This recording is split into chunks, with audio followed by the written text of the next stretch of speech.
Cette vidéo-là, je l'ai pas scriptée, mais elle est super importante. Il y a des médicaments à pas oublier quand on part en bivouac, notamment à l'étranger et notamment en zone tropicale. Le premier médicament à prendre, c'est un traitement anti-palu, surtout dans une zone où il y a des moustiques et une zone où il y a du palu. Ça se prend quelques jours avant et quelques jours après le retour en France, ou de là d'où tu pars. Mais consulte ton toubib quand tu sais que tu pars dans une zone à palu, parce que certains palus, c'est juste des grosses fièvres, il y en a d'autres, tu rentres juste pas en France, tu finis entre quatre planches. Alors deuxième truc, bien se faire vacciner contre la fièvre jaune.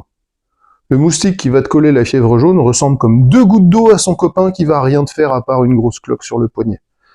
Mais la fièvre jaune, c'est pareil, c'est une maladie comme Ebola, c'est fièvre hémorragique et tes chances de survie sont pas énormes.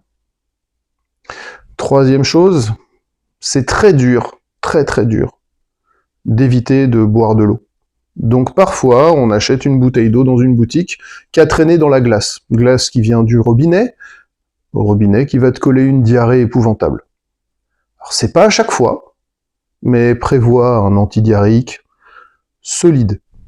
Parce que les tropiques, ça rigole pas, et nos estomacs européens sont pas forcément très adaptés.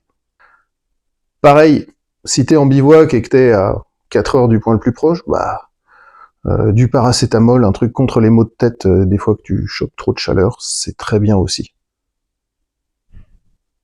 Voilà, ça c'est l'essentiel. Des pansements aussi, et du désinfectant.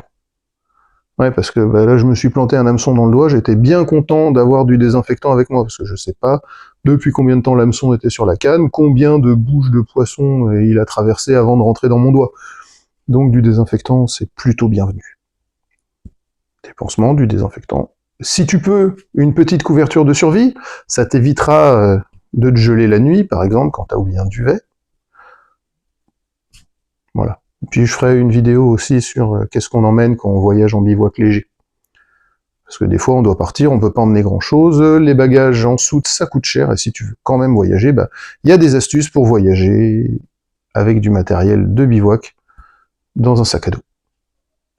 Moi c'est Thomas pour Grand Large et Petit Ruisseau, la pêche, la nature, les moments vrais, tout ça.